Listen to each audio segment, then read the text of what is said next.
Bismillah ar-Rahman ar-Rahim. Assalamu alaikum wa rahmatullahi wa barakatuh. Welcome. I'm Batudin Muhammad and you are watching the English news program on Somaliland National Television. These are the main stories making headlines. Somaliland President inaugurates a newly constructed building for orphanage and vulnerable children in ENG Sa, capital city of Somaliland. Somaliland Parliament approves members of the National Electoral Commission. Nigeria vows to track down militants. The incumbent president of Somaliland, Ahmed Mohamed Mahmoud Silanyo, has on Saturday, while executing the daily duties of presidential tasks and implementing one of the pledges he made to the people, has officially opened a new building constructed for the orphanage and vulnerable children by Kuwait government. The incumbent president, Ahmed Mohamed Mahmoud Silanyo, has on Saturday, while executing the daily presidential tasks and implementing one of the pledges he made to the people, has officially opened a new building constructed for the orphanage and vulnerable children by Kuwait government.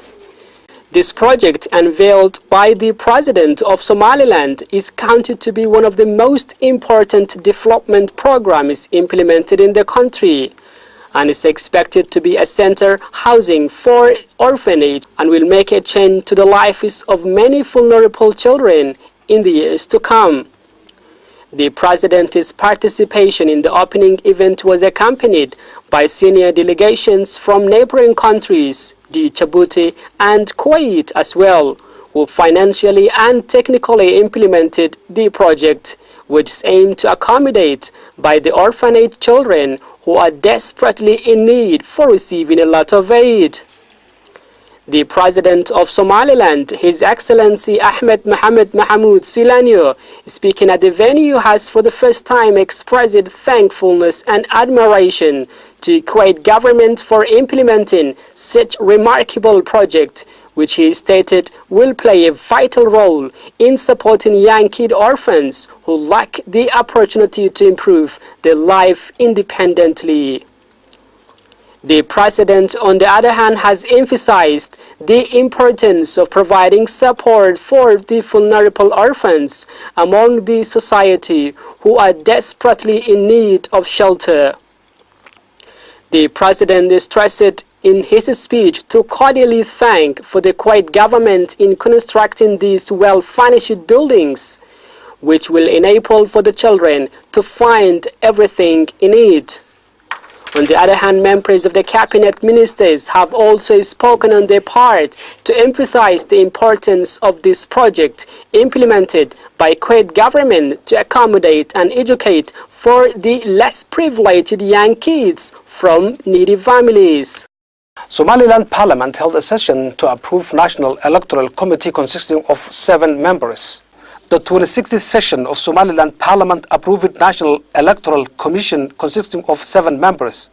The session, chaired by the Speaker of the House of Representatives, Mr. Abdurrahman Abdullahi Irro, and the meeting was attended by 70 parliamentarian members. Secretary General of Legislative Council, Mr. Abdurrazak Saeed Ayanle, read the educational profile of the members of the National Electoral Committee during the session. Each member was approved for 69 votes. All the members voted in favor, apart from Speaker of the House of Representatives, who did not cast his vote. At the end of the approval session, Mr. Saeed Ali Mose, who is one of the National Electoral Commission, spoke to the media in the House of Representatives and appreciated to the Parliament and stated that they were elected for these tough national tasks, and promised on his part that he will make solidarity and justice among stakeholders whom he is serving for. Somaliland Minister of Mineral Resources and Energy provided an exclusive interview to Somaliland National Television to discuss his recent work-related trip to UAE and the Democratic Republic of Congo. The Minister of Minerals and Resources, Hussein Abdi Douala, spoke in an exclusive interview with Somaliland National TV about his return from the United Arab Emirates and the Democratic Republic of Congo in a meeting he held with delegates and representatives of oil companies. They discussed the existing agreements between the two countries and the possible approaches that will be taken in 2015 with regard to oil exploration and exploitation. The minister underlined that the government of Somaliland has made agreements with 3 oil companies in the UAE. On the other hand, they discussed during the meeting the details of budgets required and the work necessary to be undertaken, which are foremost in importance.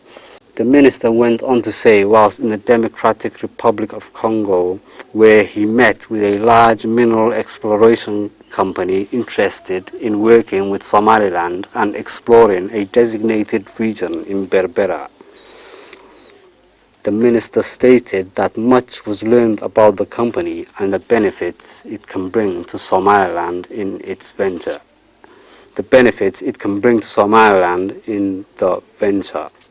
Salal Regional Court conflicted various judgments on 25 illegal migrants arrested by regional police. Salal Court conflicted various judgments on 25 illegal migrants arrested by regional police. These migrants were seized in the southern coasts of Salal region by Somaliland Marine Forces. The Commissioner of Awdal and Salal Court, Sahal Abdullahi Hersi, spoke on the judgment and stated that migrants is increasing in number for recently, and urged for the people and security members to hold in custody for anyone suspected with the act of migration. On the other hand, the commissioner appreciated to the police commander in Salal region for their efforts in creating strict network for the migration. Mr. Sahal appealed to the government to send transportation speeding vehicles to use imprisonment for the prisoners. In the conclusion, the Deputy Commissioner of Salal region, Abdul Qadir Adam Yusuf, told that migrants will be taken a legal step. So you are still watching the English news program on Somaliland National Television, the only Somali-speaking channel with an English news program. And now for our international headlines in detail. An Egyptian court has cleared the former president Hosni Mubarak of conspiring to kill protesters in an uprising against his regime in 2011. Former Egyptian president cleared of killing protesters. An Egyptian court has cleared the former president Hosni Mubarak of conspiring to kill protesters in an uprising against his regime in 2011.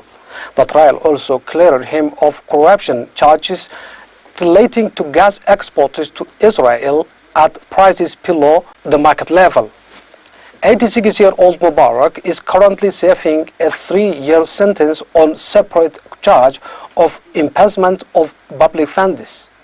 When the judge dismissed the charge of conspiring to kill protesters, the court erupted in cheers and applause. Nigeria vows to track down militants. Nigeria's president has pledged to track down those responsible for Friday's attack on a mosque in the northern city of Kanu that reportedly left 120 dead and a further 270 injured. The Islamist militant group Boko Haram is suspected of carrying out the attack, though so far no one has claimed responsibility. President Jonathan Goodluck says his government will take every step to put an end to what he called the reprehensible acts of all groups and persons involved in acts of terrorism. Security forces say they prevented another attack on worshippers defusing 6 bombs at a mosque and nearby market in the northern eastern city of Maiduguri. Boko Haram militants have been waging a bloody insurgency in Nigeria since 2009. Human rights groups say they have killed more than 2,000 people this year alone. Attacks on civilians have increased since the Nigerian military launched a counter-offensive last year. That's all the news we have for you today. Thank you for watching. Until next time, goodbye. Assalamu alaikum wa rahmatullahi wa barakatuh.